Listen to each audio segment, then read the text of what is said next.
Hello my friends and welcome back. New week, new day, new opportunities, and Ukraine really took these opportunities because during the weekend, actually yesterday, Sunday, Ukraine commenced one of the largest drone and missile attack inside Russia we have ever seen. And you know what they used? Well, mostly Flamingo missiles, these pink-looking dildos that went deep inside Russian rear areas and penetrated it and exploded in different locations. And in this video right now we're gonna go through these locations one by one, and there's plenty of them, deeper and deeper. Another of the many targets across Russia in the past 24 hours, including oil refineries, missile factories in Saransk, Mordovia, electrical transformer factory, Elektrovymyshitel, damn it, these names I can't, 850 kilometers from Ukraine was hit. And this factory produced electronic, rectifiers, inverters, power supplies, transformers and other specialized electrical equipment. Many of this equipment is used in the military industrial complex. So look how far this first strike is, and there's going to be many more. 850 clicks. A little hint for you, that's not the furthest. The furthest is way over 1,000 kilometers where the Flamingos flew. Of course, let's have our fair share of videos. Look at this factory burning. No more electrical production here. No more transformers coming out of this factory. No more chips. Nothing. Lovely. So good. Let's immediately get to the second target, which was an oil silo, fuel silo. These are these fuel silo barrels, however you want to call them. This is in Luhansk, and these are hit by Firepoint Liutyi drone, FP2 they call it. Flamingo is Firepoint 5, FP5, well this is FP2. It's one of those fixed wing Bayraktar looking drones, and we can see the video right here how it hugs this oil depot. Bada boom, bada bing. Freedom exported, nice little barbecue right here. I remind you, this is only the second target, many more to come. Second drone is sent also connects to another fuel depot. Fuel silo, that's how they call it, just remembered. Now to the third target, and this was hit by Flamingos. It's a pumping station, oil pumping station in Kalikino Tatarstan. Quite far away. We have beautiful videos and beautiful photos. And this pumping station is owned and operated by Transneft, a Russian company. But the actual sheer value or size of how much fuel they actually pump through this one station, pumping station, is insane. The Kalikino pump station pumps more than 100 million tons of oil. This accounts per 20 to 25% of the all oil produced in Russia. This is a mega important transportation hub. Shutting down oil production in Russia would be an excellent strategy for destroying the entire Russian economy. Wow, viva my friends, and Flamingos flew here from Ukraine. Usually you would guess that birds fly south. That's what they usually do in Nordic countries, Estonia, Yara. They fly to Africa when winter comes. Well, from Ukraine, the Flamingos fly east and north to Almetievsk Kalikino pump station, explode there, and then fly back. At night, the barbecue looked really nice, but it burned until the morning, so people got free fire heat and, barbecue for their sausages even in the morning. Look at that. Light is already out and people still get to fry their meat here if they want to, for free on the expense of the state. And I gotta remind you, this is only the third target. Look at that. Ain't that juicy? It is. If that pumping station would be a steak, it would be a beautiful, moist, medium rare. We have even more videos taken from all different angles because, of course, Russians living in these areas always film these videos for us so we can geolocate the exact hit to the exact meter of a coordinate. So there's no fake about it. It's all real. Everything geolocated, filmed from different angles by the Russians themselves. Wonderful, yeah? Very nice. Now this was the third. Now we go to the fourth target, which was also struck by Flamingos. We saw an oil depot hit, but now we're seeing an ammunition depot hit. According to Cyber Borozhno, a recent FB5 Flamingo cruise missile strike on Grau Arsenal in Kotluban destroyed a bunker covering 3,600 square meters. And the bunker is supposedly underneath this specific silo right here, ammunition depot. These Grau arsenals did not look like that before the war. Before the war, usually they put ammunition on piles on top of each other in Ukraine and in Russia. Then Ukraine blew up in 2022. Massive amounts, like 10 years of Russia's production of ammunition. And now Russians actually do it right, I gotta say. They have earthworks in between of the ammo dumps, so if you destroy one, the fire doesn't spread. In 2022, we used to see ammunition cook-offs until morning, secondary explosions, one big boom and then many different booms until for hours later. They don't do that no more. Now they actually spread it out evenly with earthworks between ammunition dumps. And it's quite difficult to destroy all of this arsenal with one hit now. You would need one hit for each of these ammunition piles. But yeah, Ukraine struck this specific one. Supposedly there was a bunker underneath. Cannot confirm that. What I can confirm is that it went up in flames in a big boom. That was filmed very far away. We can still see it. And this is a sky. Usually you see that on top of big cities, the sky and the clouds are lit by the city lights. But no, this time it was lit by the cook-off of Russian ammunition. This is wonderful. It's another satellite image of this ammunition depot. And that's the moment it happened. Boom! There are some secondary explosions, as we could see, but they're nothing compared to 2022, and it happened for hours. By the way, the explosion still was big enough, so the authorities announced the evacuation of residents of Kotluban, the nearest city. Yeah, that is wonderful actually. That was the fourth target. There's fifth target also. I know, can it get any better? Can this Monday get any better? But it can. We have a gas processing plant. Neftegorsk gas processing plant. This is the NASA firm's map. You can see the fires on satellite image. This is how big of an area was on flames. And here is a little hue from that barbecue. Look how far it is. It's 600 kilometers from Ukraine. And it was hit by flamingos, of course. Again, it's a massive plant, massive area. These factories in Russia, they're ginormous. Quite difficult to destroy with one hit. This is why Ukraine sometimes hits same areas for 10 times during the 2-year period, for example.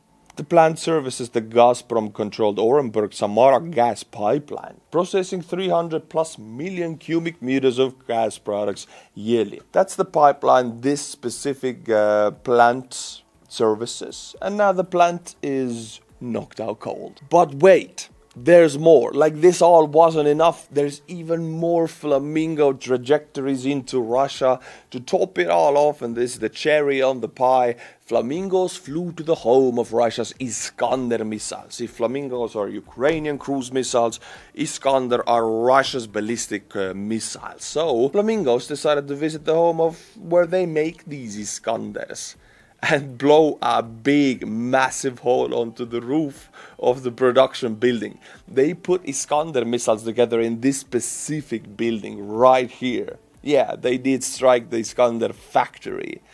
And this hole might seem small to you, but it's massive. It's about 30 times 30 meters. It's a massive hole. And it's a 1-ton warhead, so it penetrated through the roof and exploded inside this building. So whatever was inside is no more inside. It's vaporized into the air.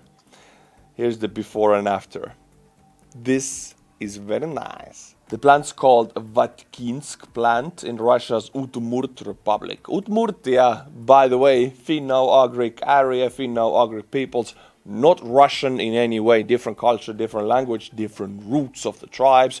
if we look back 10,000 years, not Slavic even. They're occupied by Russia. Not only Iskander missiles were produced, I say were produced in this facility, but also Oreshnik, Topol M, and I think even Yars. And here's yet another satellite image of what exactly was destroyed. See, all of this factory is massive. Look how many of these big buildings are there. I think one Flamingo will be used for every of these buildings. But I'm guessing the Ukrainians know exactly what is produced where, and they chose this specific facility because Iskander was done here.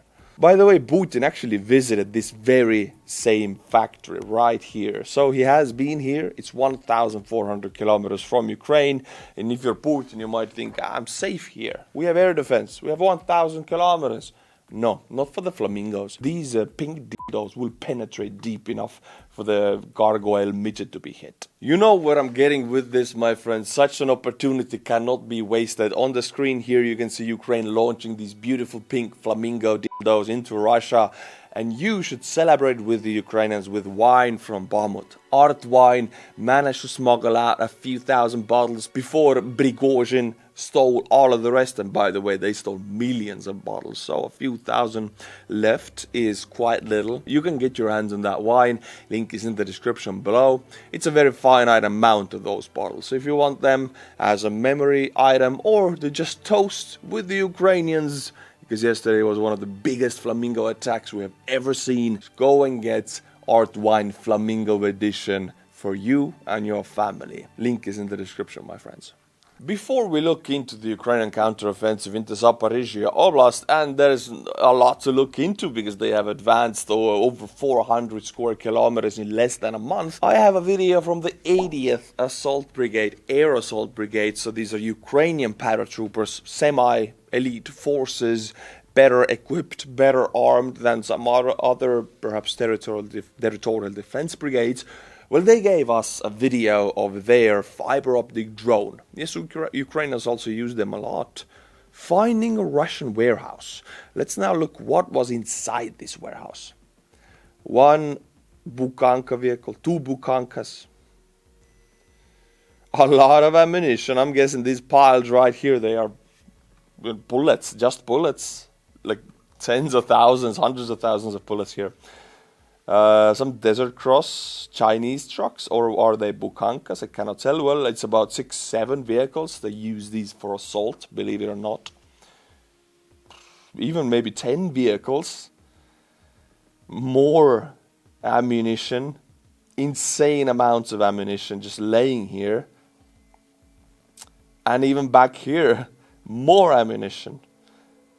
You know, some people claim these are actually FPV drones because of the size of the boxes and the shape of them. They could be FPVs still in boxes. If they are, there are a few hundred FPVs here stationed.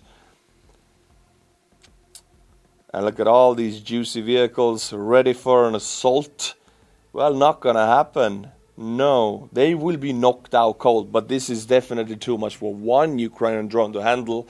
So they sent in drone after drone into this location. They gotta hit every piece of this room.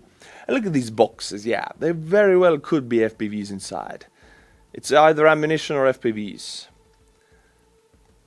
And this drone decides to take out the first Bukhanka vehicle closest to it, and they send in the second drone, and you can already see the room is filled with smoke, because the first one already did a beautiful job. Now the second one finds itself a nice little vehicle. Cannot specifically say which one is it. If you know, let me know. But it's no more. Knocked out cold. Yeah, it's a hell of a find by an FPV drone, which cost about $500. You're destroying, let's say it was ammunition, just hundreds of thousands, if not millions of rounds. If it was FPV drones on the ground, then it's hundreds of drones and a whole 10 vehicles for Russian assault. It's gone. Gone. Poof. Beautiful Monday for us, my friends. Well, let me now read you the villages which were liberated in the last 20 days of Ukrainian counteroffensive into Zaporizhia Oblast. Bratske, Andrivka, Vidradne, Chai, Ostapivske, Danilivske, Nova Alexandrivka, Alexievka, Vishneve, and Verbove. All of these villages are liberated, and quite vast of an area has also been cleared of Russians. When I always tell you about the grey zone, well, now we're getting past of those parameters. These offensives are penetrating into Russian-held territory off the grey zone. So we're through the grey zone now. Even Russian military blogger Rehi shared a new map showing Ukrainian advancements close to Stepova, which is 10 to 15 clicks from the center of the grey zone, meaning Ukrainian troops are well in the Russian-controlled areas. We're now talking away from the grey zone. So this is officially a counter-offensive, and I'm glad to announce it.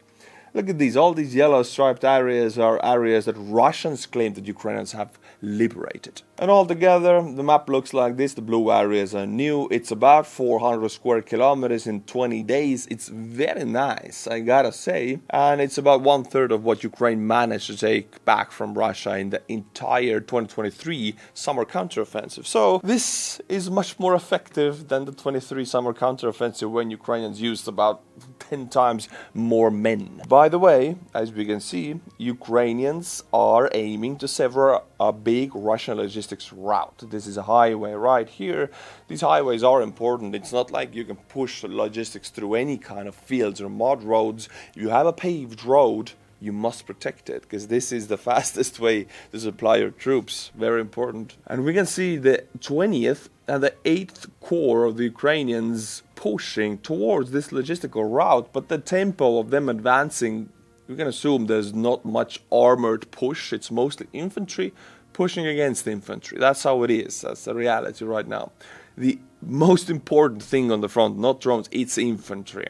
People tend to forget that in the context of this war. They only look at these drone videos, but the reality is infantry has become even more important. Any kind of territory lost or taken always connects to infantry. You do not control an area with drones. You might clear it, you might contest it, but you control it with infantry. So this is what we see here. 20th and 8th Corps advancing towards this logistical route in the Zaporizhia, and they do it with infantry pace. There's, not heavy armor. Heavily armor is not being used for this Ukrainian push, because it would be lost immediately. That's the fate of armor on both sides right now. I'm glad to see this, because in 2023 summer counteroffensive, Ukrainians forgot the same lessons that Russians have forgotten. They just pushed armor in and they lost almost everything. Really bad. So, lessons learned, and the slow push is trying to sever these Russian logistics routes without armor this time. This is it for my Monday's edition for you, my friends. It was such a gift from the Ukrainians to use so many flamingos in deep Russian rear areas. Watching these explosions really made my day. If you want to toast with me and toast with the Ukrainians, go and get yourself wine from Bakhmut, Art Wine Flamingo edition. Links in the description below. Until my next video, which will be every Monday, Wednesday and Friday, Slava Ukraini, and bye-bye.